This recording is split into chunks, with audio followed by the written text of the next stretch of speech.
Hello, everyone.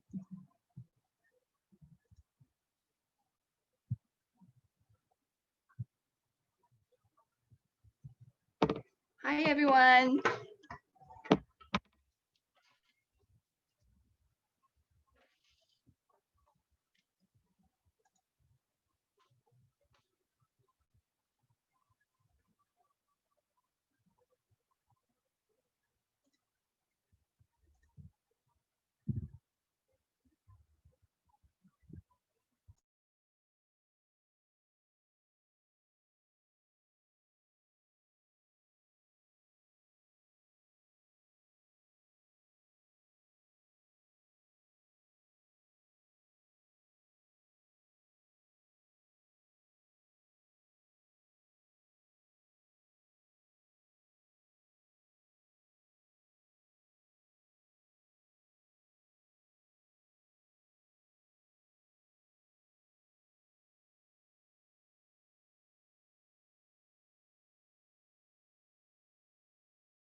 Hello, everyone. Thank you for joining Digital Media and Publishing Summit's virtual online today. Thank you for the time. It's been a very pleasure to have all the speakers over here. We are 5 minutes late actually, but it's fine. So before that, we are going to introduce Dien Jimino, which is the chairman of the Indonesia Digital just give me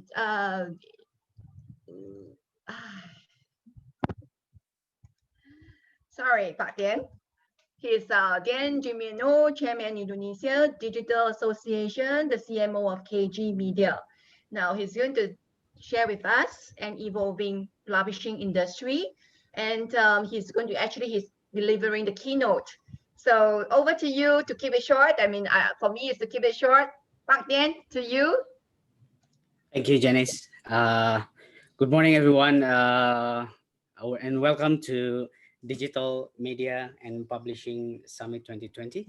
And thank you, Digital Summit SEA, for the opportunity for me to represent Indonesian Digital Association, or we just call it IDA here. IDA is actually 60% of IDA's members are publishers. And all the big publisher in Indonesia are our members. So hopefully I can represent all of them today. My name is Dian Gemiano, or people call me Gemi. Just call me Gemi.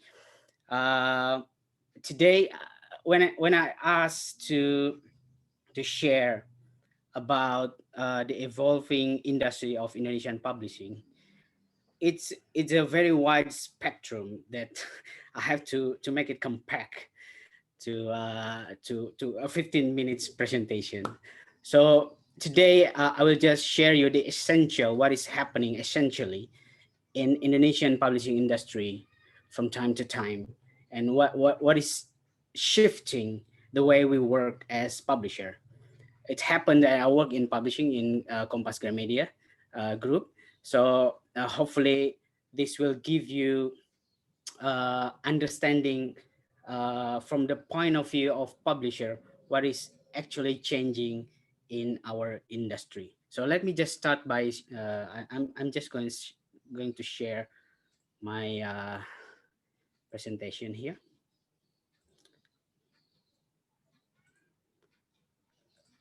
Okay. So it's a journey towards financial independence.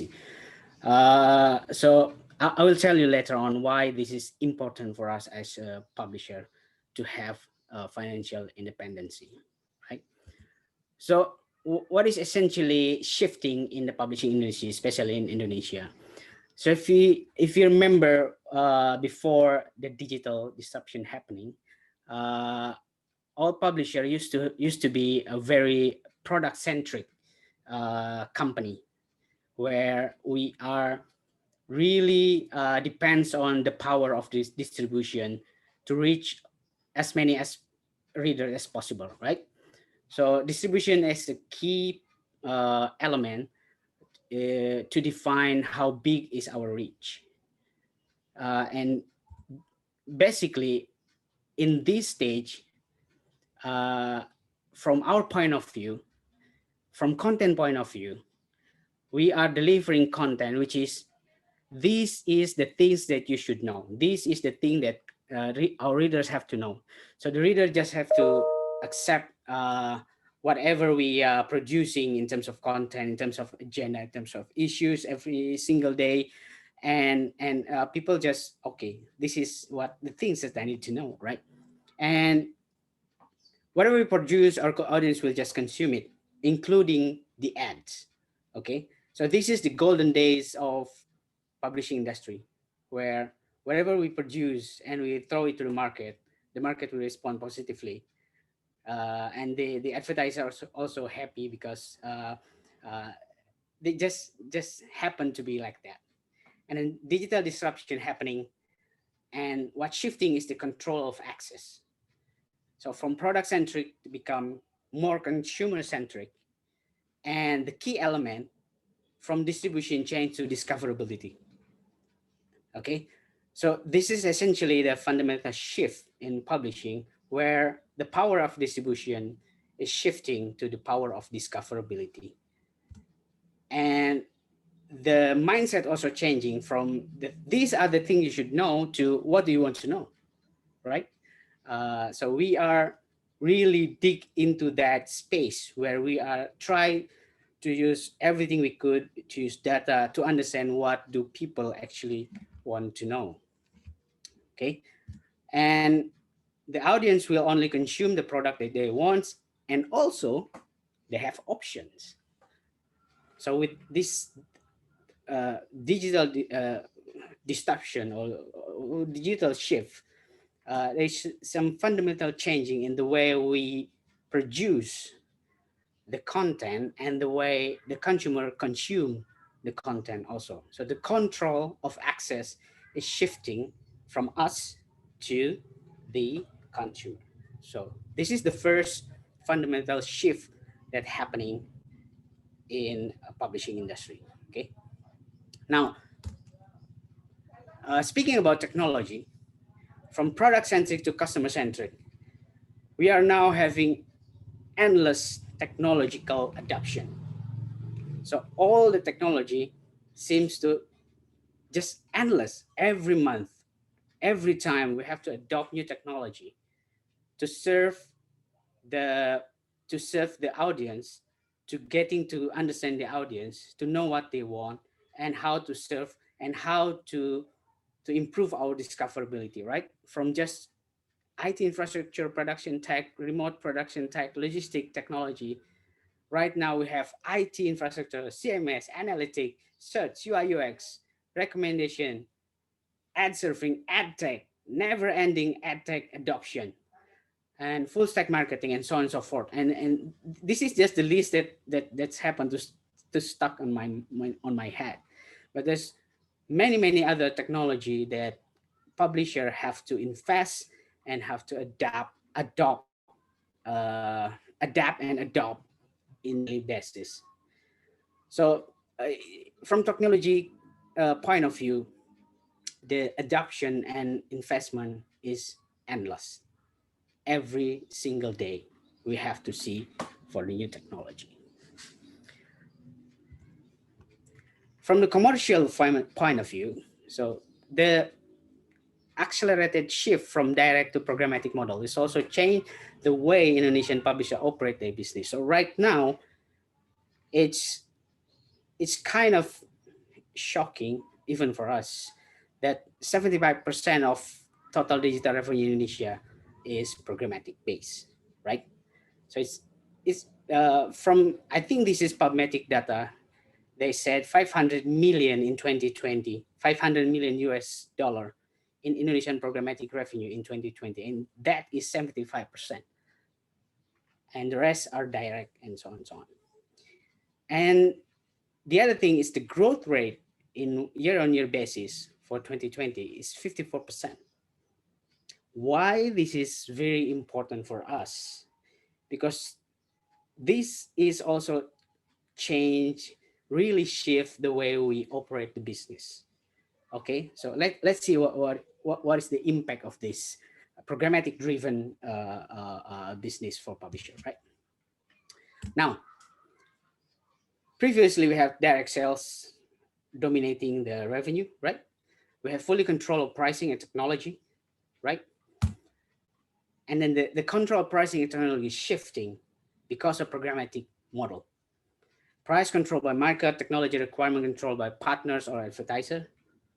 So basically less and less control in our side and more control for external side.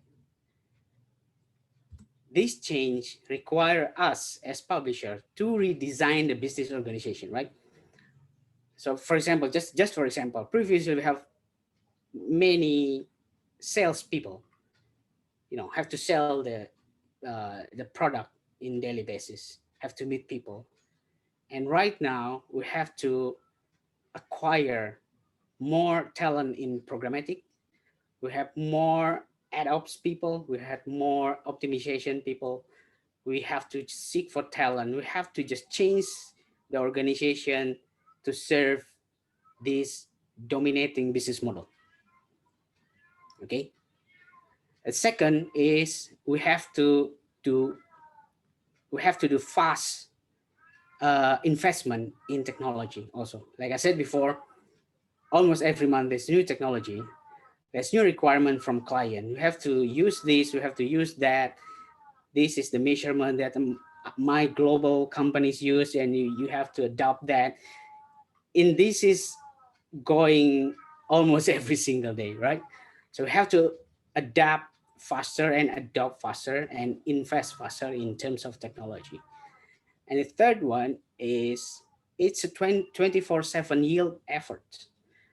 So because this the, the, the business, the model is controlled, the price controlled by market. So we have to have the team of yield of optimization have to monitor 24/7 every day.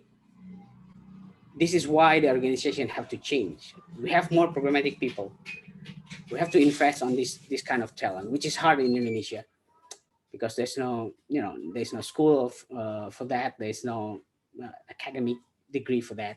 Just have to find the talent, or we groom the talent. All right. So that's the requirement. This is changing in terms how we operate the business. And another thing, and this will lead us to, so this is a challenge. This is also an issue, and this is also a problem for us. So this kind of model lead us to impression-based revenue, right? And it leads to page view-based content. Previously the content will, the way we deliver content, it is based on more to editorial agenda, what is important for people to understand, what is important to people to know. But now, since the business needs more impression, so the content needs more page view, right? And this is creating this connection between journalism-based quality content versus popularity. So this is an ongoing, endless battle for us, to keeping the balance between what is things that people like to consume or to read or to watch, and what is the thing that people need to understand and need to know. It's important to know, right? So this is, and the business model is disconnect from the second job for publishing, which is delivering what is important, because what is important usually have less page views, in a sense that people is not that interesting in that kind of content. So this disconnection creating a problem for us in publishing also, and also, of course, it's creating problem also in the society, because there's so many online publisher now, small one. People can create media easier, and there's a lot of hoax, a lot of clickbait, and so on and so forth. It is just driven by the impression-based revenue and the page view-based content, right? So this is the challenge that we are having now, keeping the balance between content quality and also popularity. Okay. Now, another notable change for publisher is the disappearance of third-party cookies, right? This is something that I think you already know, and people talk about it a lot. And Ida has been a very loud spokesperson for this challenge in the past 3 or 4 months, because this will change the landscape of industry business. Okay. So Google announced in the early this year that in 2020 they will, get rid of third-party cookies from the Chrome browser, and in Indonesia, Chrome is used by 77.5% of internet user, right? So it's a big things that we need to face in the next 1 or 2 years. And this is challenging because third-party cookies is very important for programmatic, right? We've seen the size of programmatic in our business structure, and this will affect the performance of our programmatic, because we cannot do digital campaign as we used to have right now after third-party cookies gone. There's a lot of assumption. There's a lot of, even Google itself say that globally in the top 500 publisher, will lose 50% of their programmatic revenue because of this. But also we've been talked to Google, and they confirmed that they will not, execute this third party cookie disappearance before they have solution for what we will lose in terms of business in the next 2 years. But because of this announcement, I think there's a lot of positive things also happen within the publishing industry itself. So a lot of initiative has been executed, has been started. A lot of experiment have been started in at least the biggest, all the big publisher in Indonesia, and it's a good thing because it's accelerated the thing that we are usually, just discuss it over the meetings and so on and so forth. So the thing that I'm talking about is, because of this, we are now having acceleration of first-party data capability. So a lot of effort within the publishing industry in Indonesia to accelerate first-party data from collection, management, and also how to monetize our first-party data. It started, and it's in the middle of the project. I know from some of the big publisher, it's doing this. We even built our own machine learning to help optimize the work of data management platform that we are building within our own team. So this is good, because when the third-party cookie is gone, then first-party data is very, very critical for our client to have similar performance, even better performance in terms of digital campaign in the future, right? The second is acceleration of application improvement. So I think I can, in Indonesia publishing industry, I think you can count, it's just a few of the publishing industry have really powerful apps. Maybe Detik.com, or maybe the new upcoming media have a really good application. But I think the rest is now, because third-party cookie is gone, so people are, I think advertisers are moving towards more to apps in terms of how they spend the money. So we are now accelerating our apps to improve our apps, to accelerating the growth of our apps. So this is a good thing also, right? And third thing is we are also accelerating in experiments in non-advertising based business model. Because again, programmatic is dominating, and in programmatic business model, we have less and less control, right? So we have to gain that control back. But we believe that, we think that this is not going to happen if we have the same business model, which is advertising business model, right? So we do a lot of experimentation in non-advertising business model because of what Google announced in the early years of 2020, including a subscription business model, of course, obviously. I know many publishers experimenting on that.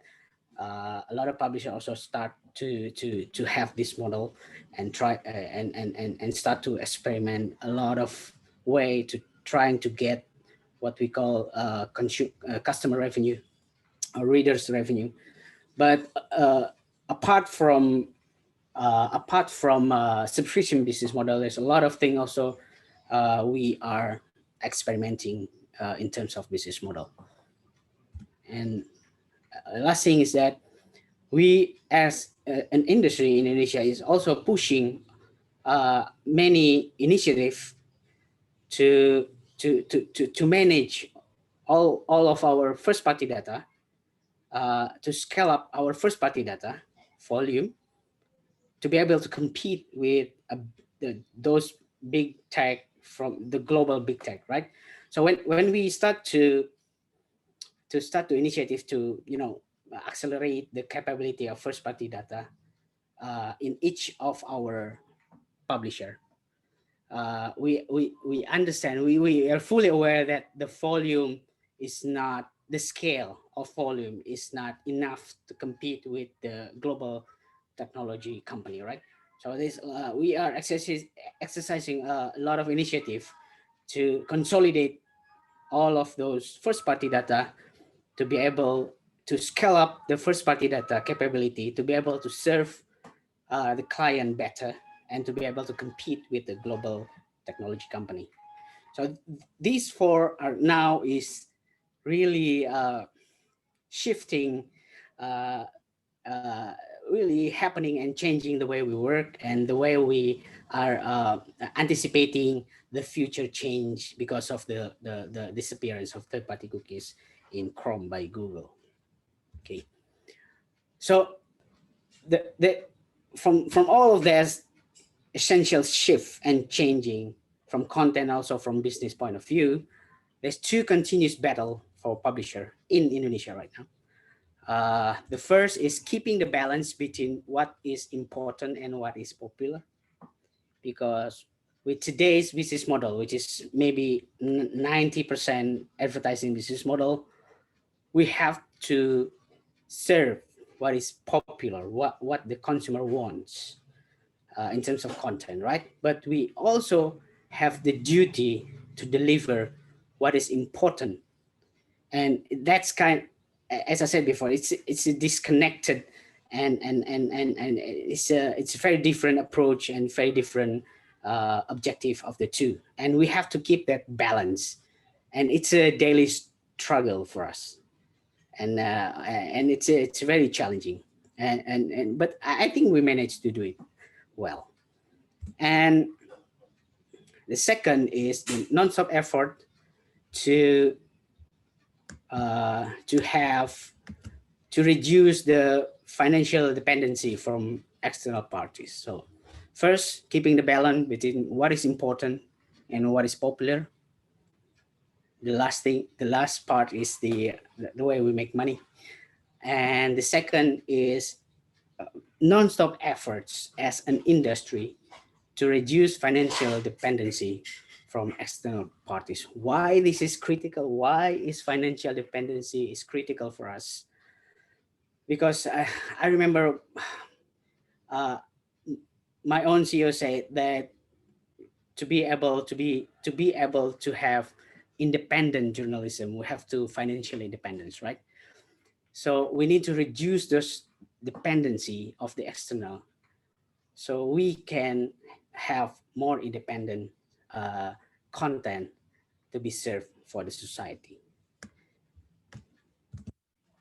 And last thing that I hopefully can remember, that financial independence is very critical for publisher, because in the end of the day, we have to stay true to our purpose, which is to deliver independent journalism. And it is our responsibility, all of us, to make sure our society can access independent information. Okay, so I think this is very important for us, and so for all of us, to keep this independent journalism alive, especially in this kind of time, especially in this kind of situation, and this is our responsibility also to keep the publishing industry financially independent, to have this independent journalism. Okay, so hopefully with this very short session from me, I think we are sharing what is our point of view from publishing point of view in terms of business of and also in terms of content, in terms of the purpose of our existence. And hopefully this what I'm shared today can be discussed more productively in the next 2 days of this amazing conference. So that's it for me. Hopefully it can trigger many discussion. It can trigger many questions, and hopefully it could be productive for the conference. So thank you very much, and back to you, Janice. Thank you, Park Dian, for this fundamental shift in publishing. All right, thank you very much. Yeah. Next one, we will have this lady, which is from the Moving Walls Private Limited, Singapore. And her name is Sujaya. Hello, Sujaya. Hello, Sujaya, you there? Oh, hi, everyone. Hi, hi. Yeah. All right, over to you about emerging from the crisis. Yeah, thank you for the introduction. Good morning, everyone. It's an honor to be here to talk to you on out-of-home industry transformation. Let me share my screen.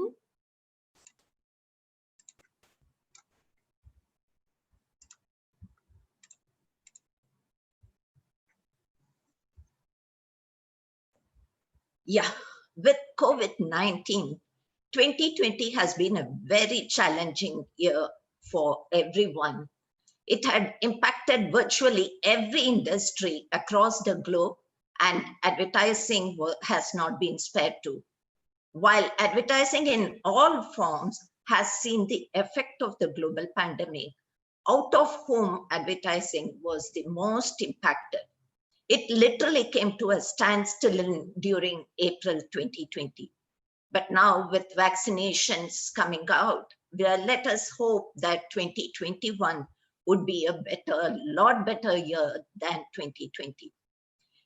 If we take a step back and reflect, though this pandemic had adverse effect on out-of-home advertising industry, the brighter side of it, this has accelerated the digital transformation. In advertising, as brands were forced to rethink their strategies with a strong drive towards digital transformation and data. As people's movements are dynamic, but when restricted, location insight or location data and campaign measurement plays an important role in deciding which locations to advertise and how many did the campaign reach and who did they reach. So we need to layer the data, and the data enables location insights on not just the number of people around a particular site or a billboard, but also who did they reach and what is their interest, what is their affinity towards any particular brand. All their offline movement can be captured. This knowledge helps brands to identify locations where and when their target groups are found in huge number. Today, I'll be sharing few interesting case studies we had where brands and companies adapted themselves during different stages of this pandemic and reached their target group with the help of data and digital innovation. At the beginning of the pandemic, countries went on a total lockdown and restricted people's movement. This gave rise to a concept of work from home culture. I'm sure most of you out here must be still working from home, including myself. All out of home advertising were paused and moved to different other mediums to reach their target group. We had a very interesting case study where in April, though there was a lockdown imposed, there were a lot of people on the roads. Danone Aqua saw this as an opportunity to position themselves as a brand which cares for the community by encouraging people to stay safe at home. Using our data platform, we could identify high density movement of people and the whole campaign was executed through our programmatic platform. As you can see, the ads went on to say, for the first time, we do not want you to see this ad. This became the first programmatic digital out-of-home in large screens in Indonesia. through Google DV360.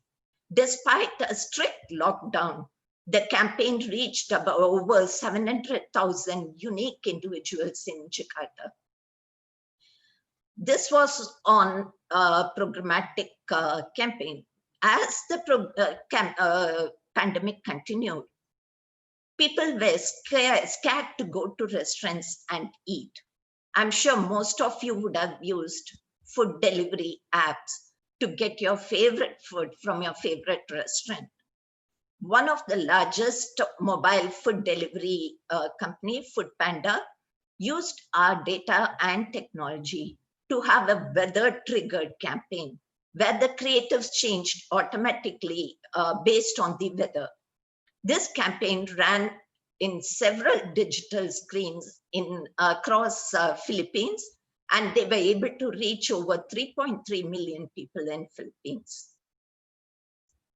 So the next stage, as the pandemic continued for months, many countries started to ease out on their restrictions and lockdowns as it was hurting their economy.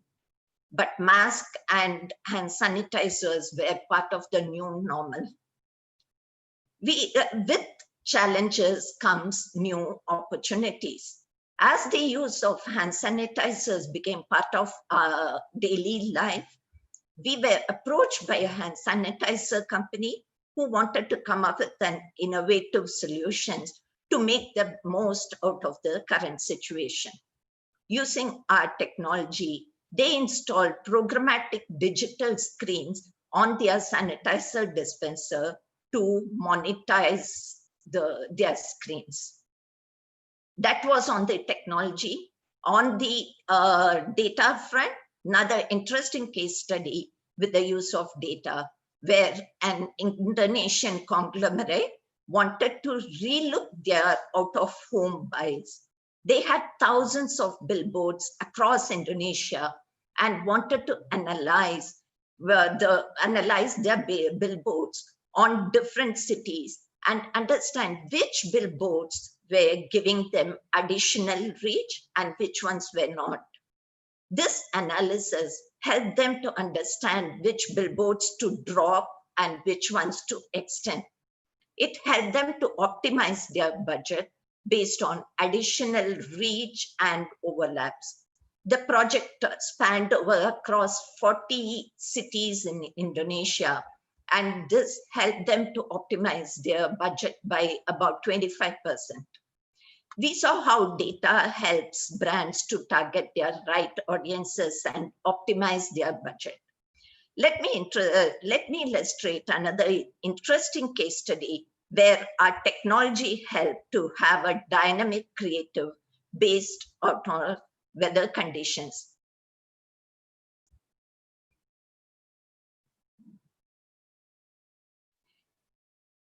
Sorry, yeah, so emerging out of the crisis. As the crisis continued, people are getting back to normalcy. There are cautious movement. There will be cautious movement, and people's movement will be a bit restricted. Masks and sanitizers will still be enforced in all places. Data and technology will be the currency of all advertising spends. We had a strong recovery in people's movement. If you see, this was a CBD area where the number of people around this location dropped about by 17%, dropped about 17% during April, and it has now bounced back to about 60% of the pre-COVID numbers in November 2020. And this trend is on the increasing. So hopefully in 2021, the number should reach a considerable level. But whereas if you see, this is a residential locality in Indonesia, in Jakarta specific, and you can see that the numbers did drop down in April 2020 after the lockdown was imposed, but it has bounced back. And in fact, you can see it has crossed over the pre-COVID numbers in November, during November 2020. At this looking forward, what is lying ahead of us? All these mediums are looked independently. But when you combine out of home plus mobile, the reach is better. These as the movement pattern of the consumers have tremendously changed, out of home combined with mobile will have a better impact than doing them alone individually. As we know, the type of audiences who were or who had the opportunity to see the advertisement, we can extend the engagement digitally to these segments during and after the campaign. We had Foodpanda of Malaysia use this opportunity recently to leverage their data-driven campaign to extend the reach. We build a lookalike audiences and reach them through mobile, where digital out of home was not available or the people's movement were not there much. As the industry is accelerating towards digital transformation, Moving Walls is seeing a huge interest in out-of-home media owners adopting measurement and automation technology, bringing new levels of accountability, addressability, and measurement to the medium. We are now calling it the Outernet, the brand engagement opportunity when audiences are not on their mobile or on their internet. We believe that the Outernet needs more innovators to establish industry thought leadership on how addressable audiences, automation, and omni-channel integration can be applied to solve real-world business problems. We are establishing an Outernet marketing interest group to be the custodian of the marketing industry. They will benefit from charting the future of this new medium and sharing their learnings with the wider industry. Brand members will get exclusive access to our technology to solve interesting problems and statements in the outdoor or location media space. We have already onboarded several leaders from various countries and looking to expand further. As we come to a close of this talk, I would like to reiterate that location intelligence and digital transformation will emerge as a new currency of marketing. This will enable brands, advertisers, or the agencies to plan, execute, and measure their smarter campaigns. Thank you for giving me this opportunity to present, and would be happy to explain more in detail later. Feel free to reach out for being part of our journey. Thank you. Thank you. Thank you. Thank you, Sujaya, for the insights of emerging from the crisis. Thank you. Yeah. We are going to the next session, which is the exciting one. And we're moving to having Rohan Majahan, which is the performance head of the Omni Media Group in Indonesia. Together with him, there are going to be another 4 panelists, the speakers. So over to you with exciting questions and answers. Thanks, Janice. Hi, everyone. Welcome to the Digital Summit Southeast Asia. Here we have 4 panelists with us. So the topic for the day is that we're going to talk about how the new normal is shaping up and how does it look when it comes to technology, what are the innovations that brands can look at when they hear from these panelists. So there are multiple panelists coming from the publishing side, the advertising agency side, and also the client side as well. So you would hear from them about how they have been experiencing this change, and specifically during the COVID times, when a lot has changed. There's a lot more happening on digital now, way before, a year before. So you would notice that how things have shaped up, and how this new normal, so to say, is coming up in a big way for many companies. They're trying and achieving how to start with their digital, how to acquire more customers online. So the approach is changing, and we'll hear from all the 4 panelists in a while. So a bit of the introduction about everybody. So like Janice mentioned, I am performance head at Omnicom Media Group Indonesia. I manage the teams across search, social, all digital activities for the group in the market. Along with me, I have Saurabh, who's coming from Mediacom Malaysia. He has close to 14 years of experience. Hi, Saurabh.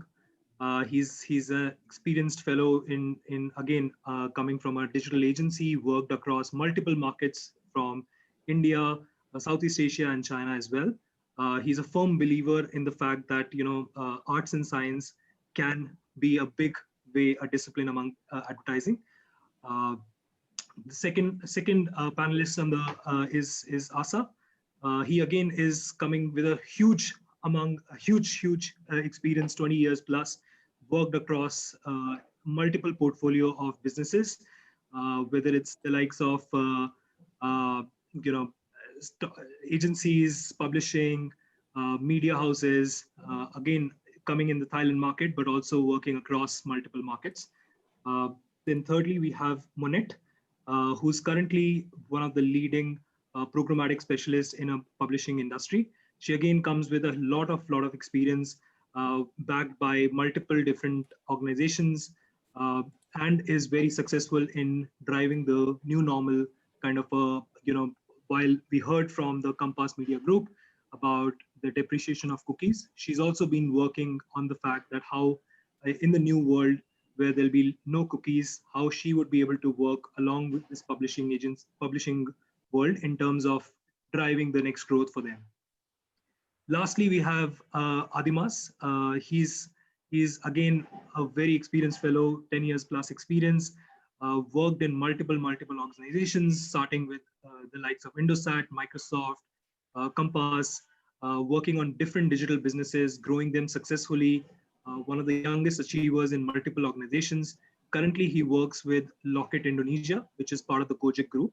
So he managed the advertising marketing for them, and it will be very exciting to hear from him as well. I'll give a minute to each one of them to just give you one thing that they want to talk about in terms of how new normal is for them. And we'll start with Saurabh, and then Asa and Monette, and finally Dimas. Sure. What do you guys? Great. So thanks for the very nice introduction, and hi to everyone else also on the panel. The new normal for me, if you ask me as an individual, is going to be about challenging legacy, but keeping the heritage.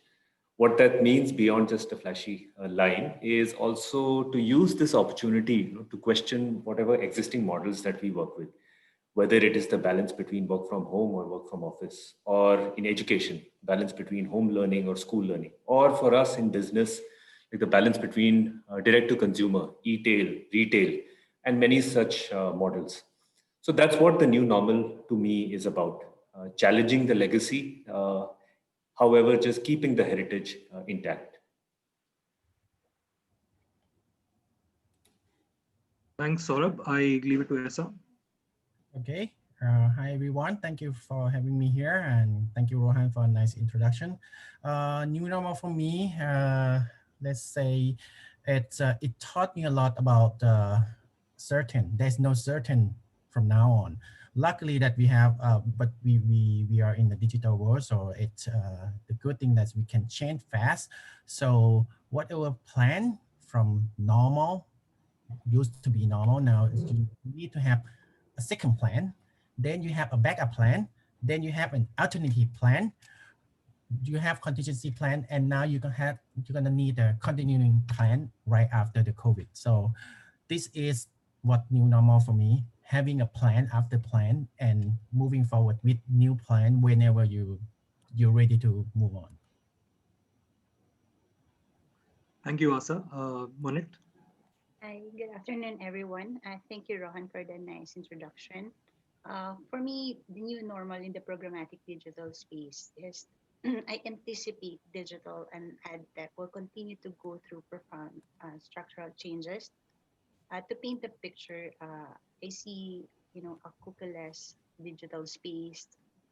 Walled gardens will come up even stronger from the crisis, and media consumption habits will become more unpredictable. And for me to face these challenges, I think we need to invest a lot more of data. And those successes in 2021 that we have is a testimony to that. So thank you. Right, absolutely. I mean, these are testing times. So last we have Dimas. Hello, Rohan. Thank you for the time. So yeah, for me and maybe for Locket, at the first time, this is of course a disaster because of we in the industry that got a very big impact for this. But after that, I learned something that this is the time to see how big our empathy, uh,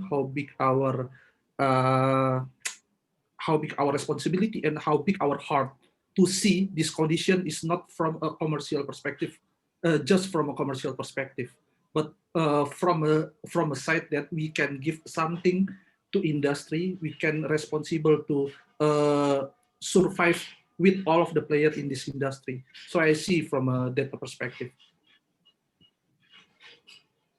Right, data does play a big role in everything in marketing these days. So definitely, it's a big requirement for all companies alike. So moving on, guys, and I see that somebody was raising their hands as well. So if you have any questions for any of the panelists, please feel free to put it on the chat box, and we'll address it in the last 10 minutes. And we'll start off with the first query and the whole idea of new normal. That how is it impacting brands? How is industry shuffling?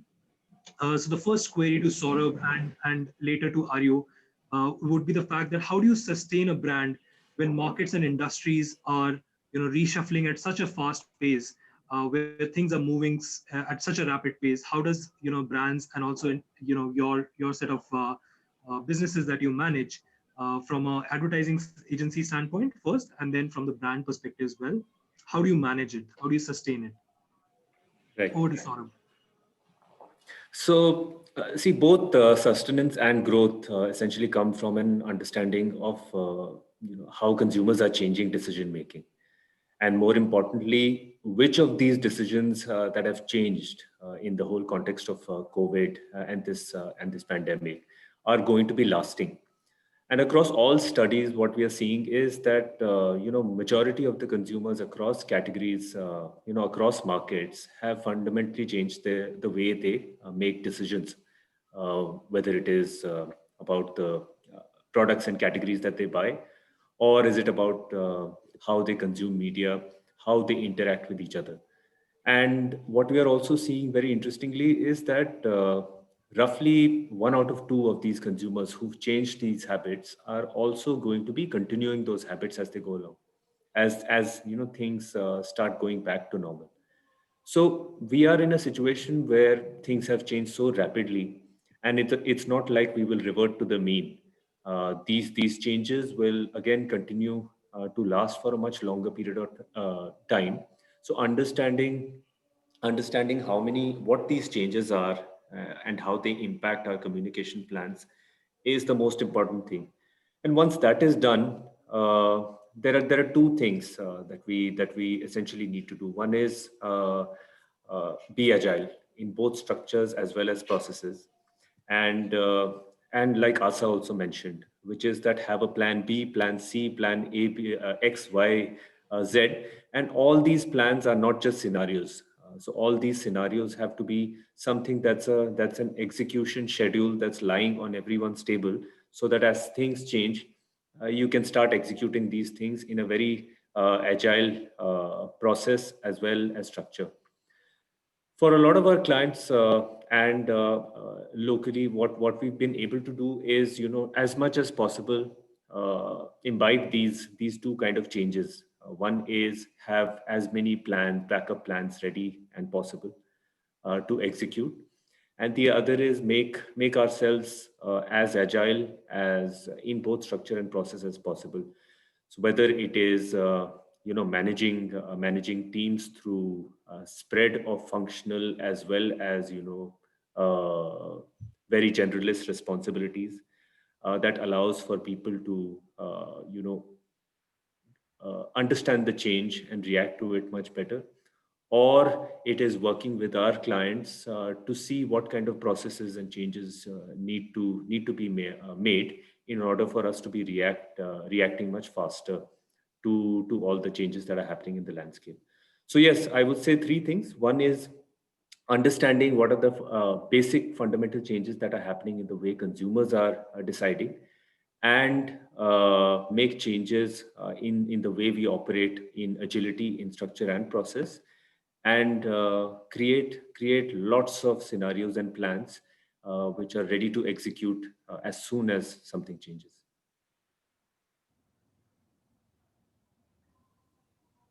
Right. Thank you, Saurabh, for this lovely inputs on having to maintaining a habit, along with being agile as well as having a lot of plans alongside the way, because you never know what things might what ball may come across, and you will have to hit that across. Right. So over to Dimas. How has a brand been able to sustain during these times, and where do you see the industry moving alongside the next few months, or at least a year? Okay, thank you. Before this, I want to introduce a bit about Locket first, because I'm not sure that every people in this room know about Locket, even when we being acquired by Gojek. So we are a technology company that focus for event and entertainment, right? Maybe for people from another country, you guys know Eventbrite. We have a same concept with them, but we have a several business also. So you can guess that how big the impact about the pandemic to our business, right? Because of event is a tertiary industry, and our context of business is make a people to go to the same place, the big number of people to go to the same place, which is there is a dangerous in the pandemic era, right? So even in the first week when government announced about the pandemic, we really think that maybe our company will be shut down this year.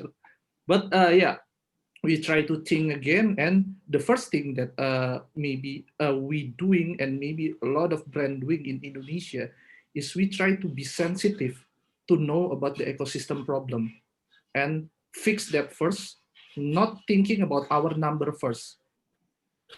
Because when we can when we being sensitive to know the ecosystem problem, we see the industry from a different perspective, right? So that is the approachment that Locket do. So when we know the problem and we create the solution, not a product. I always say it like that. We create a solution based on that problem, so we can find back our number or our result for a business.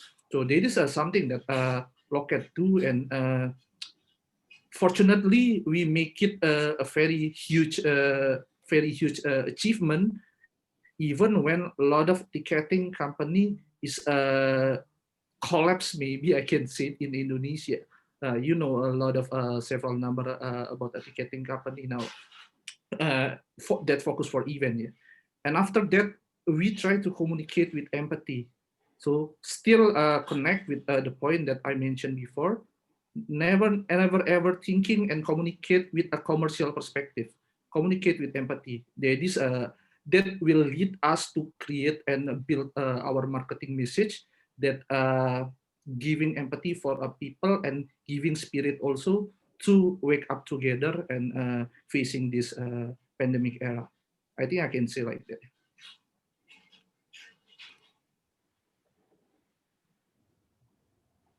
Right. So thank you, Dimas, for this. I think that brings us to the next question as well. That Dimas wants to say that it's not about creating a product, but it's about creating a solution to a problem, and that's what they have done within Locket, where they created a solution for surviving and rethinking their entire strategy of how they would want to function as a group. So over those lines, when I talk about whether it's about creating a solution or creating a product, what do you think about how has that changed for Asa, you as well as Monet, in terms of did you guys from a publishing standpoint create something new which aligned with the new reality? Okay. Maybe I can tell this is the real story from Locket. Yeah. So after in the March we got the information about the pandemic. Before that, Locket is focused for offline event. We are leading for this industry, but we focus to help offline event through a technology, right? So after that, after the pandemic happened, every people know that the changing destination is into the online event, right? But in Indonesia, we never ever use online event as our event solution before that. Maybe just a company like SAP, Microsoft, who always doing a webinar that focus for online event. But outside of that, if you're talking about entertainment or MICE, they never ever thinking about online event. So we already know that is the destination, but we never know how to go to that place. And in that time, when online events start to being a trend in Indonesia, every online event is free or with a donation concept. This is a very good for people, but not good for the industry. Because of if we want to protect this industry, every player need to have opportunity to make money, right? So the context when we see the problem in this area, since our customer is event creator and ticket buyer, is a fix the problem from event creator first. How they can produce money through the technology. So after we see the key is to create the access control between the ticketing and the live streaming. So with some of technology that we build, we create something that called Locket Live. So Locket Live, we maybe we just built this around 2 or 3 weeks. That is a crazy moment for our team, but we very happy with the result. So we connect 3 components of the live streaming. The first is ticketing. The second is access control. The third is live streaming. So with this technology, every people who buying the ticket will get the specific unique link that cannot share to another people and cannot open through more than one screen. So after that solution, we launch some of musicians create an online concert through that things. Right. The first thing is Erwin Gutawa and Tulus. There is a right. So very famous artist. Yeah. Right. So if I have to just summarize it, what you mean is that you changed the whole process of creating from offline to online, and adding layers of how a consumer is interacting with your platform, right? Yes. So that's a big change in how your solution changed. So over to Asa here, and how do you think Asa Publishing has changed in Thailand? Where and how do you see it going forward? Okay. First of all, I am a firm believer in creating new things. But for media and publisher, we always hit by new things. COVID just add another new things for that factor, right? From shipping from print to online and so on. So normally we try to create new service, new product, or new solution every year. But with COVID, we changed that. We think that because of this pandemic, people tend to consume media and content differently from before the COVID-19 time. So from 12 months period, we down to 3 to 6 month period, and right now we down to weekly period. How we can do that? We not just creating a content, but as a publisher, you have daily data from audience, millions of data from audience. So that's a new product or service that we go out and talk with agency, with brands, advertiser, or even the audience, and bring them to recreate a new content with us. So our new product for the content publisher now, it's bringing in the data that we get daily and turning into something new. Either it's new content, new revenue, or new partnership. Yeah. So very interesting. I mean, you've brought in a lot of solutions for people listening on the call that they have to rethink on changing their strategy, not just from a yearly or 6 months, but even like as short as a week or a month, and then building up new products so that and looking at data. If whatever data is available, you look at it and see whether it is working or not. Very interesting. So Monet, do you want to add something to this? How is it changing at your end? Yeah, okay. Thanks, Rohan. So we in Summit Media, despite the massive slowdown in the economy, and during the height of the pandemic, with the widespread fear and uncertainty, we bravely launched new brands because we've seen, as a media publishing company, we need to provide information to our readers. And last March, we have launched a Reporter.world. It's a news site that provides latest news, features, and data about COVID-19. This is in our response to provide, reliable and accurate source of information to the public, as internet disinformation machine kick into high gear, and a lot of user generated content full of hoaxes, scams, and dangerous quack health advice has really, widely spread at an alarming rate. So this is our way of, providing, a reliable information to spread, awareness and good positivity to our readers. Also during lockdown, there was a surge in the usage of motorcycles and bicycles, caused by the limited use of public transportation.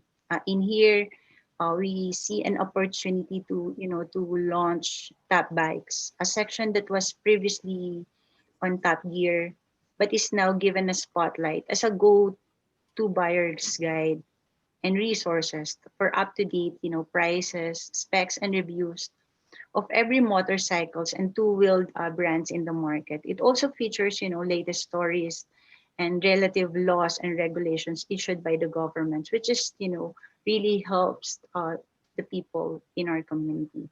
New ad products and capabilities are missed in this new normal, with a lot more emphasis and capabilities around, providing better targeting, better results, and using data and tech capabilities to deliver this for our clients. Absolutely, we need better targeting and better data to function with our clients to get them better acquisitions in place. So with those idea in mind, Saurabh, I'll go to you.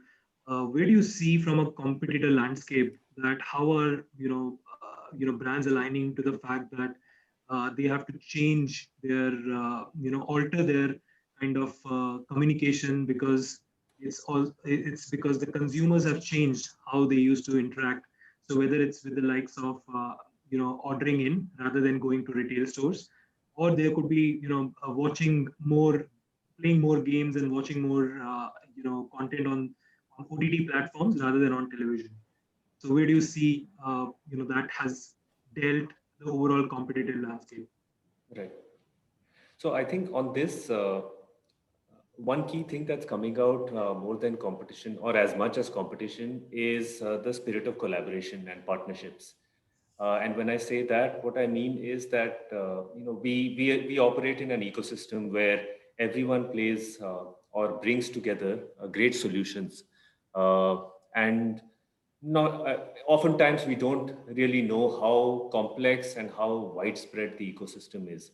So leveraging all capabilities and the data that's available through the right collaborations and partnerships is super critical. And when I say collaboration and partnerships, I don't really mean just between, say, publishers and agencies or brands, but it could be between brands itself. There are so many instances where two brands who may be competing in the marketplace can actually come together to solve real problems that consumers are facing on the ground and on a day-to-day basis. One of the examples that really was very nicely executed and done, that comes to my mind, is something that happened in China when the whole COVID and the pandemic essentially resulted in a situation where Chinese New Year celebrations were not really happening. So one of our clients, Shell, in China, what they did was they simply opened up their fuel stations for free haircuts. So the insight was simple, right? That before Chinese New Year, people get ready, people get prepared, and they get 2 days before the Chinese New Year dinner, reunion dinners, they get their haircuts. And this was a time when everything was locked down. Fuel stations were, however, open as part of the essential services that were open. So Shell, what they did was they opened up and they got barbers, and within SOPs and complying to the norms, they gave free haircuts. Very simple idea, but really addresses a problem that had the potential to become big around that time. So that's what I mean by collaboration, partnerships. Closer home, and in Malaysia, around the lockdown, we saw a very good opportunity for one of our brands called Redoxon, which is more in the space of immunity and supplements, and plays in the space of health. And as soon as the COVID lockdown happened, like somebody mentioned, there was a surge in food deliveries. All we did was partnered with Damakan, which is now Pop Meals in Malaysia, and just made sure that we placed our small trial samples or sachets of Redoxon in each of the delivery orders for a period of 2 weeks. And what that made sure is that we collaborate with the right partner who's relevant at that point in time. We are solving a real challenge that consumers are facing, and we execute it in time so that the solution also goes to the consumers in time. So that's what I mean when I say how we look at the competitive landscape. I think one common theme or one common premise that we all need to have in mind is compete and collaborate as much as possible, so that we bring the entire ecosystem together up and realize its full potential. Right. So very valid point. Collaboration is the key for brands to collaborate among each other and make this more successful in reaching out to consumers of how they're changing their habits as well. Asa, Monet, how is it changed in Philippines or in Thailand? Any examples you'd like to share specifically during COVID times? Let me share one of the case that we use data to not win, but to help both brand and our audience in our publisher universe. During a COVID-19, one thing that happened to most of us is work from home, right? When working from home, one thing that's raising up is electric bill, because you're turning on the AC all day, right? So we create one content that how to lower your bill during COVID-19 when you work from home. So one of that is having a fan turn on instead of having a air conditioner turn on, and then we taking that data and go to the fan, the supermarket or hypermarket, and we create a promotion campaign with them. You know, to create a content, then we have data, work with them, and hey, we join and we win together, helping your brand and also helping our audience. Wow, very innovative. uh, it's a good one. Monit, do you want to add something here? Yeah. In our case, we have strengthened our digital brands by creating content and experiences that attract audiences that our advertisers wanted to target. You know, we've seen, that, we anticipated the pain points and limitations of our advertisers. And from there, we devised more innovations to come up with concrete solutions to their advertising problems. Like, during those times, having a video shoots is really a trouble to everyone. So we've done, doing remote shoots. We have implemented augmented reality solutions. We've done, video live streams on our social medias. We've done multi-platform simulcast, and for our OOH, we've implemented vehicle recognition for OOH media, which help us to push forward projects even to categories hardly hit by the pandemic. Wow, I think those are some heavy terms using AR, VR, simulcast, much needed by brands. And I guess you guys were the forefront runners in terms of initiating that. So good effort there. Anything, Dimas, you want to add about, the fact that since everybody is talking on the topic about, the how competitive landscape, and specifically you were mentioning about offline to online, and the changes that business did, Locket.com did in terms of changing the habits, their own internal platforms, and then obviously for consumers as well to join virtually rather than joining offline. Do you want to add an example here? Sorry, I mute my mic. So yeah, in Locket, after that, once every people think about we just focus for a big event, but after that we changing the strategy maybe in the last 1 or 2 months, that just focus for a small and medium event creator, because of in this moment, if we just categorize the event creator is the promoter and the big brand who create a big event, we will just fix the some of segment of the consumer, but the biggest number come from the small and medium event creator, right? That's why we formulate something that we call Locket Live Studio. So every people, even the individual, they can create paid event and they can optimize about their interest to share for every people, and that will lead to get additional benefit and revenue from them as an individual person. So that is our humanity approachment for all of the people through to change the perspective from a event is from a big promoter also, but now for every people who have interest and can create the online event. So I think there is a perspective from a Locket, I think, for example. Right. So do you also feel the need for creative innovation there? Like as you were changing the communication, talking about business as a overall, did you also create anything new from a creative standpoint to entice the users? Yeah, I think from a creative perspective, this is attached from our strategy to build a sub-message, right? In a Locket, we try to prioritize not a technology message first.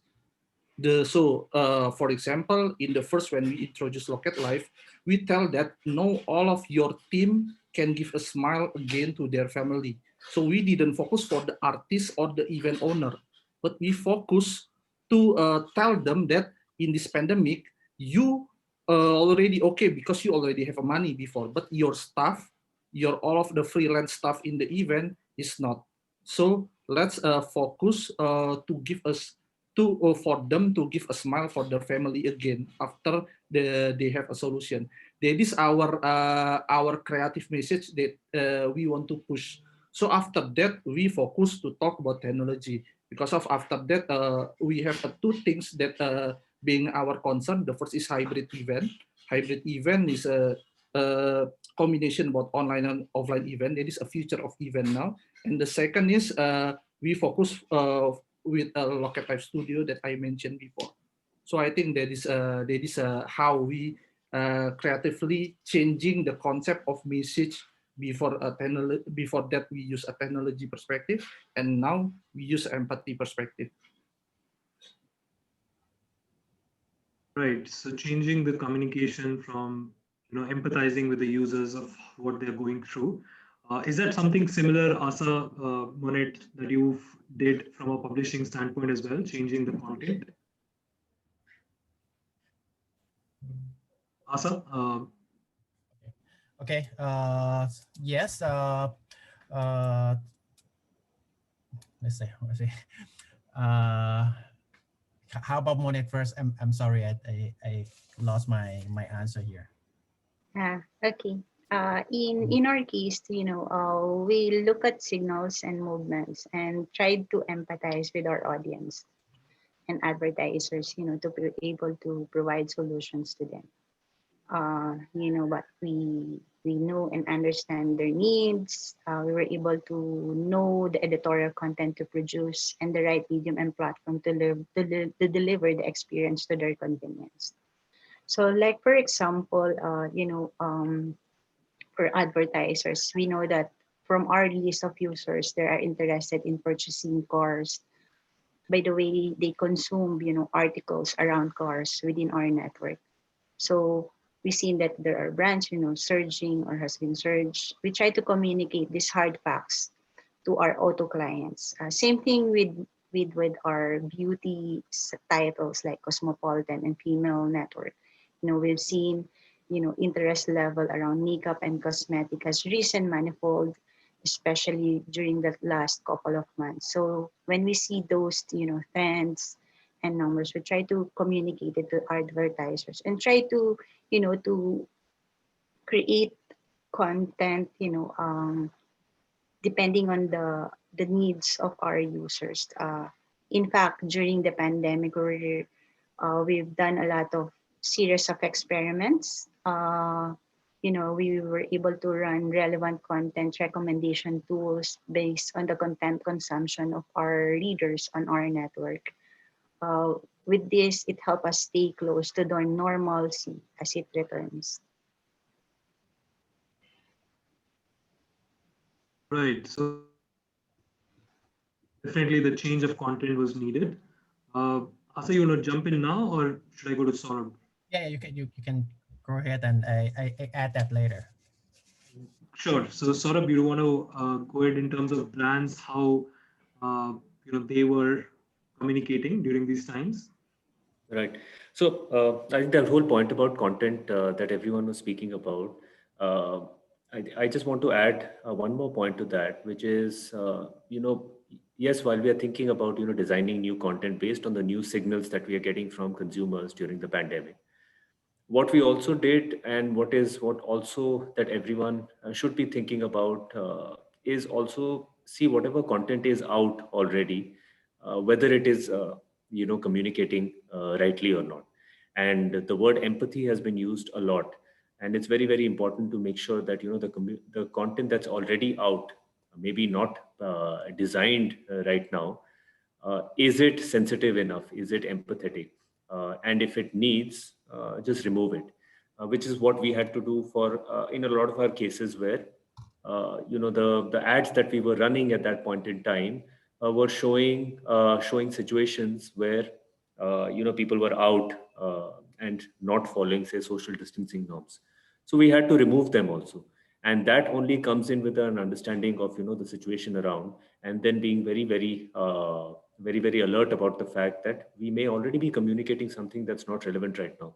So we have to immediately pull it out, which actually takes me to that to the question you asked about how as you know the fear subsides and a sense of normality also returns, how do we communicate? I think the one most important aspect will be empathy, like everyone else has mentioned and talked about also, is going to be how do we continue to communicate in a way that keeps people's situations specific to every market, specific to the where that market is in that whole pandemic situation, and then make sure that whatever communication that is going out is very very relevant. Like for example, in Malaysia right now, while this pandemic situation has been relatively well handled, travel is now beginning to open up, which means that there will always be, and when I say travel, it's the within the country travel, and there will always be temptation for marketers and businesses to go out with propositions. It could be discounts, on hotel stays and all, and it could be dinners, parties, and all that, because New Year is also coming up. But we need to make sure that we are not lured into that temptation, and we are communicating in a very thoughtful way, so that you're not evoking responses from consumers that are eventually risky. So that's I think the number one thing that needs to be hard coded into all of us after this fear subsides and a whole sense of normality returns. And then we should be in a much better place to take on the challenges that are going to come or sustain during this as we recover in 2021. Right. So absolutely bang on. So we basically want to, communicate in a manner where we are empathizing with our consumers. We are bringing them what they are basically looking at when, markets open up. And like you mentioned about Malaysia opening up slowly. So is the case, I guess, with Thailand and Philippines as well, slowly and gradually opening up. Singapore is in phase 3. So there's a lot happening from a COVID scenario with vaccines also coming in. So how has this changed? Like Monet mentioned a little bit about influencer marketing, and changing the influencers as to using them for some sort of a communication and creativity. Do you guys, Asa or Dimas, have you guys also seen that you have used influencers, and has it changed or impacted your business in any way? So you want to go first? Dimas? Okay, I will go first, I think. Yeah. So in the pandemic era, surprisingly, we got the biggest impact now rather than maybe last 3 years related to influencer result. But even when we didn't pay anything for all influencer, why? Because we engage them to be our event creator inside a Locket platform. So yeah, we know they have an audience, big audience, right? Rather than just pay them to do a sponsor content, we ask them to learn how to build online event based on their interest, even getting more from that. So several influencer is our biggest event creator now in Locket. Let's say Raditya Dika talk about writing, Jonathan N talk about financial, Yoris Sebastian talk about creativity, Rosma talk about baking. So we commit to push the exposure for all of that event. And the fact, the result is they not just promote their event, they also push Locket as their solution.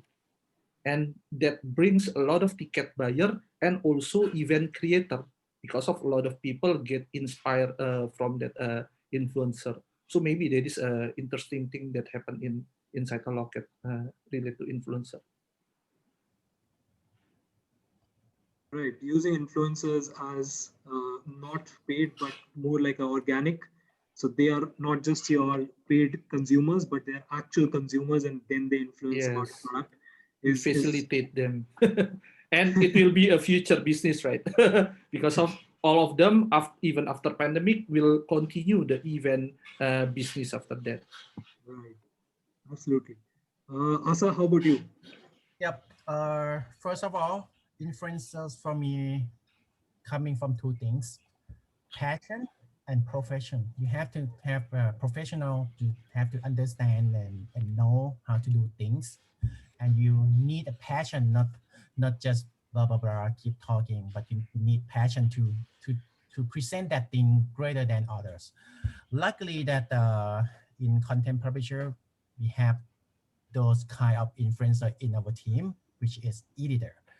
But you know, they not they work as like daily editor, not don't have a passion to become influencer in today's term. So what we help them is we work with our editor to create their own channel, sponsor them, help them, train them to create a new way to tell the story, how to manage the channel and grow with them. So it's working internally and externally as well by bring this editor and go out and tell advertiser or agency that, hey, this is another kind of influencer you should work with.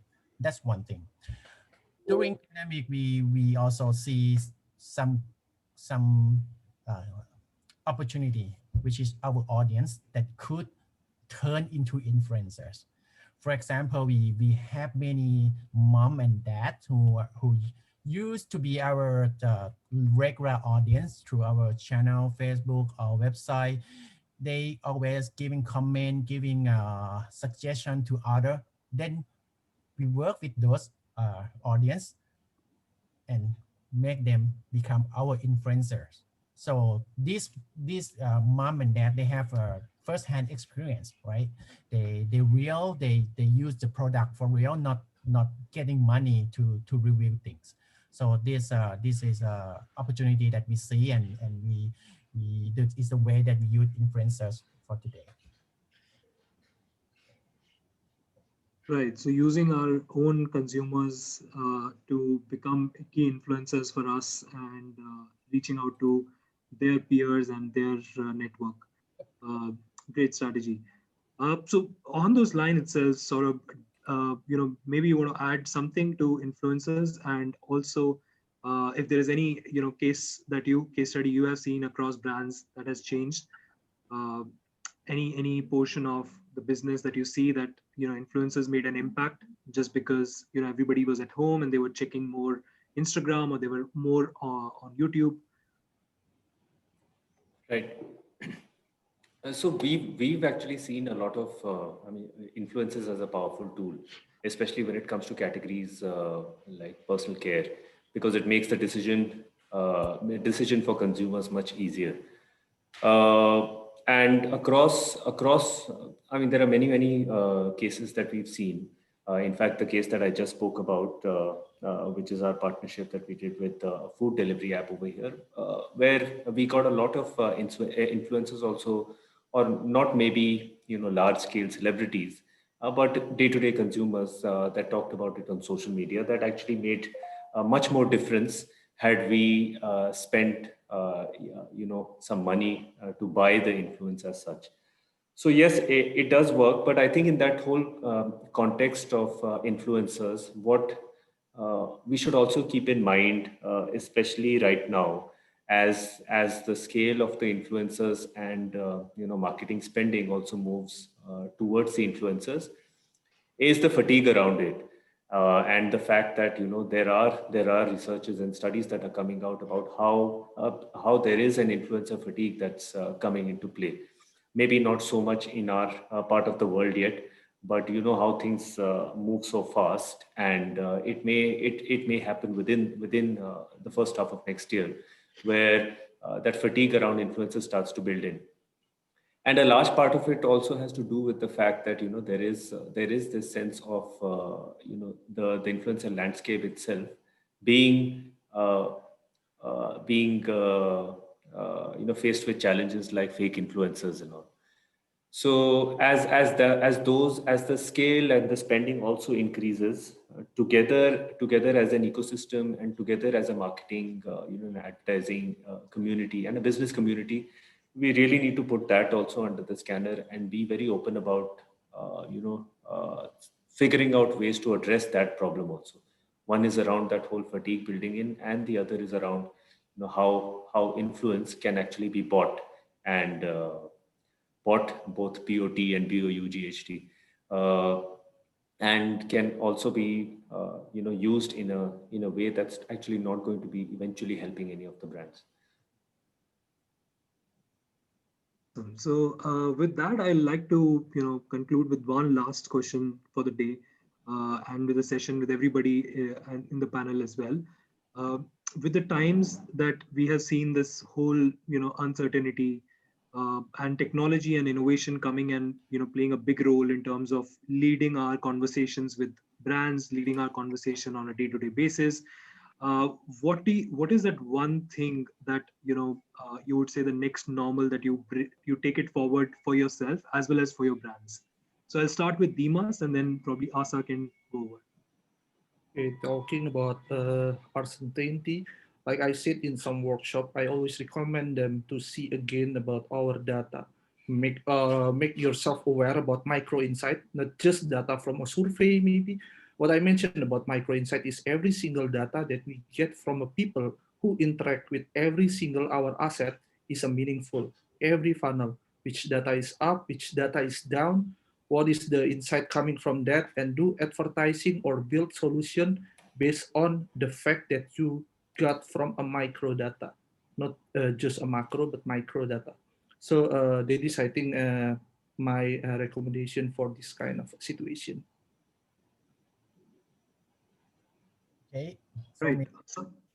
for me, same thing, data.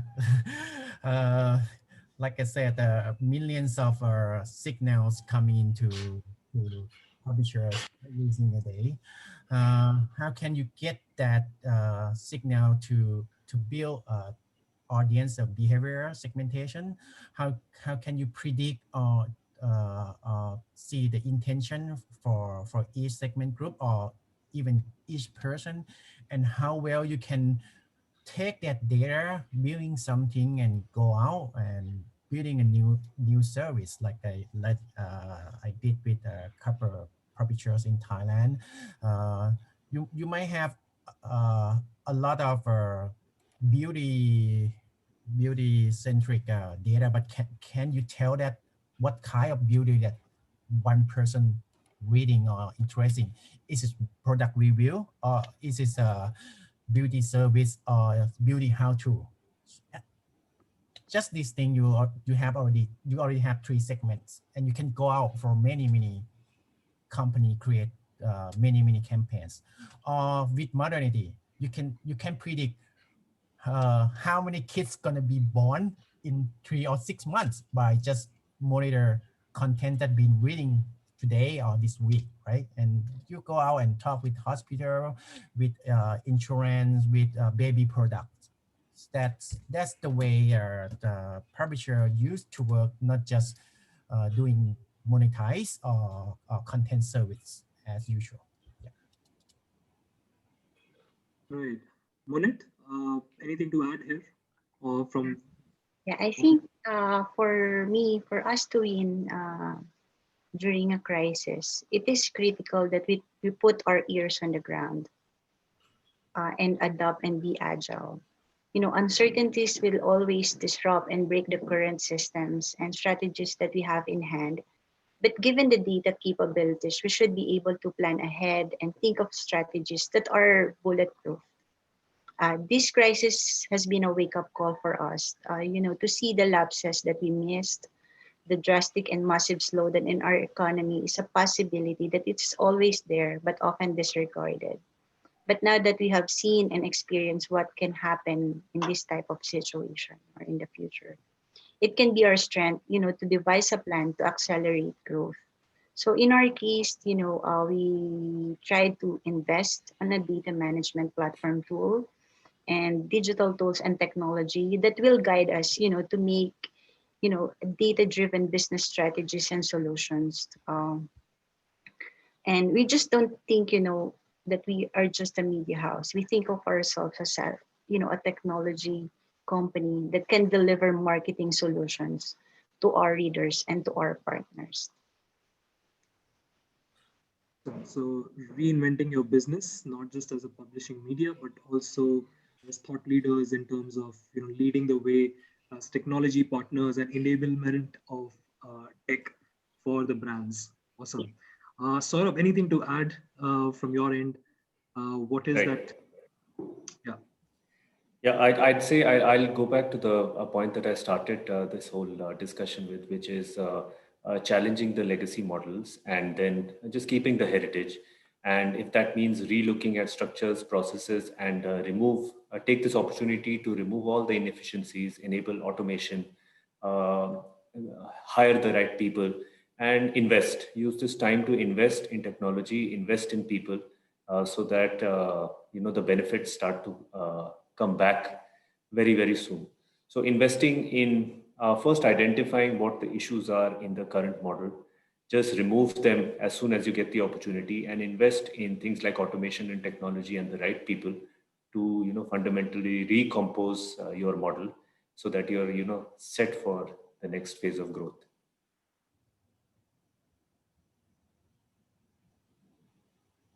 Right. So thank you, everyone. This was really wonderful hearing all your thoughts around different things that you guys have been planning and doing. Just to summarize a little bit about today's discussion for everybody's. So we've had great inputs from everybody coming in the form of getting more agile, adopting to the fact that how we are running businesses, rethinking of not just as product solutions, a product as a solution, but making solutions which could be either ways, whether it is in the form of technology, whether it's in the form of offline to online conversion of your business, shifting your strategies of how consumers are shifting in the way they are going outside and interacting with the brands itself.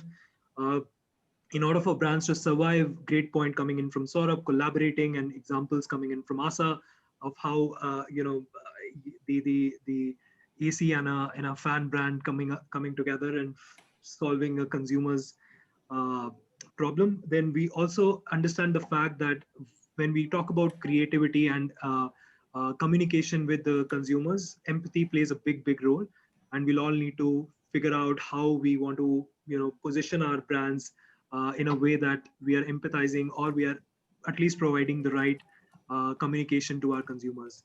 Alongside, we all agree to the fact that data plays a big role in terms of us figuring out what solutions we want to make, whether it's for a week, for a month, for a year planning for any business, whether it's publishing, advertising, brands. We would need to go back to our drawing board and figure out what data points are we seeing, and accordingly take decisions for the next growth. Right. So with that in mind, we do have one question coming in, which talks about what type of content is suitable for media brands. I think we have talked about it in a way that it's more towards building up empathy towards the consumers, and at the same time, is it a unique type of content, represent brand vision, SEO content that promises visibility and traffic from search engine? Over to anybody who wants to take up this question regarding SEO, content visibility or traffic that comes from search engine. So would you do anything different for such a scenario? Anybody wants to take up, please feel free to go ahead. Do you guys see the question? Yeah, I'll just say one thing. I think that the point that was mentioned about the SEO articles that promises visibility and traffic from search engines, I think that needs to be looked at just as an outcome. If the right content that addresses a specific need of a consumer and comes in, then there is no reason why it will not come up in the right spaces, whether it's SEO or search engines. So I think the type of content that needs to be created has to, like Asa rightly mentioned, has to come from an insight from the consumer, how they are interacting, and then see what kind of collaborations and solutions are needed to bring that, to answer that problem. And if those two things happen, there is nothing that can stop that content from being featured on the search result of Google. Okay, I would like to add some point here.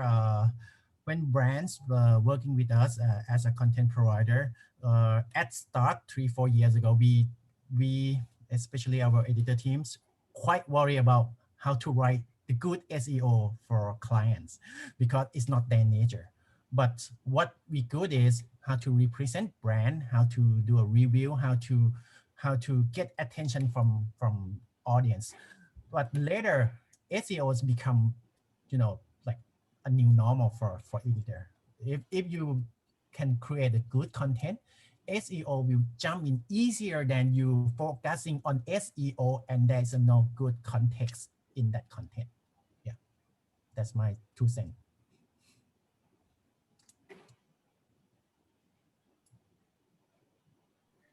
Right. Thank you, guys. And if the attendees have any other questions, feel free to ask. We have about 5 minutes time.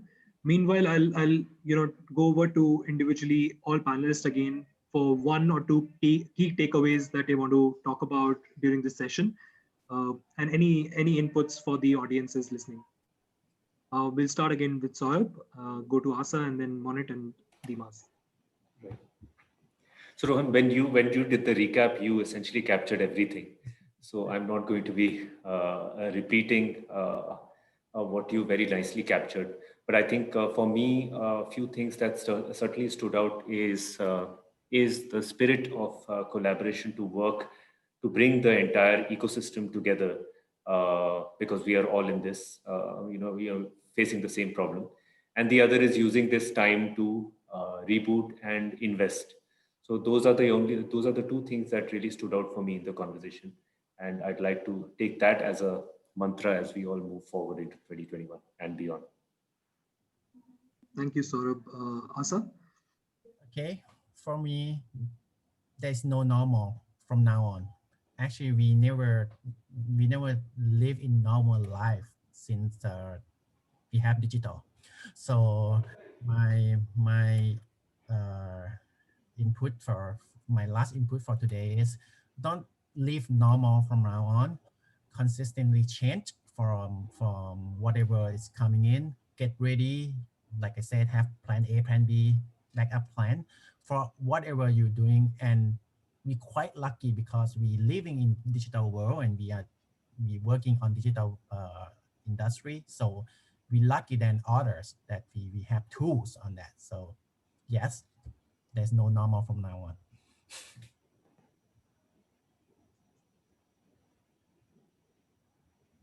Sorry, so there's no normal, there is all plans that you have in place. Monit, what do you want to add? Thank you.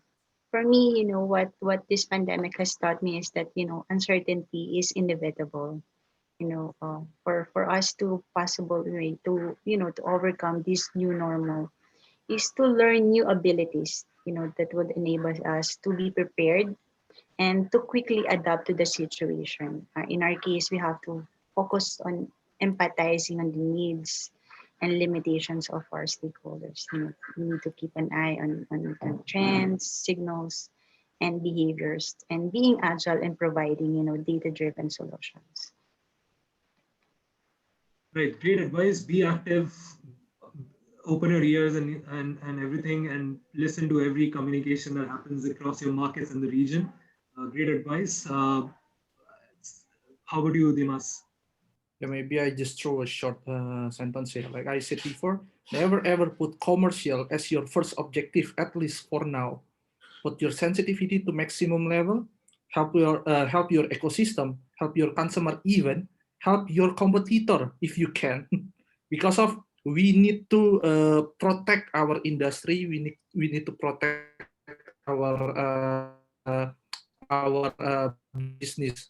So set your company is less priority, and after this pandemic, let's come back together and let's start to work again as a business entity. That is my key take points. Wow. So everybody listening, please go to Dimas. He will help you first before he helps his own company. I will do. Yeah, so you can reach out to him. He's going to help you out. So great session, guys. It was lovely, having a chat with all of you guys. I thoroughly enjoyed it. I hope all of you did as well. With the audiences, no more questions there. I'll hand it over to Janice to end the session for a feedback, and please make sure that you give us lovely feedbacks. Thank you. Thank you, everybody. Thank you. It's quite fun. It's quite an enjoyable discussions. Thank you for all the points and contributions to this discussion. Right. Yeah. Thank you so much. Yeah.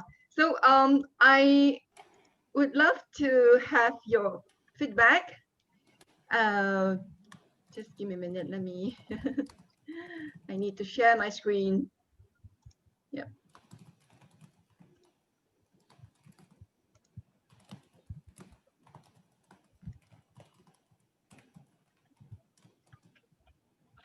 Please give us your feedback, and we'll be sending to you via email. Help us to improve and then deliver a better content and enjoyable events.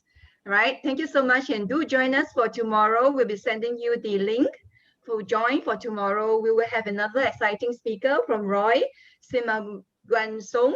He is an ex-head of, is a VP, head of a media and brand partnership from Walt Disney. Thank you so much. We'll stop this event today, and we'll join us tomorrow. Okay. Thank you. Bye bye. Thank you. Thanks everyone. Thank you. Bye bye everyone. Thank you, everyone. Thank you.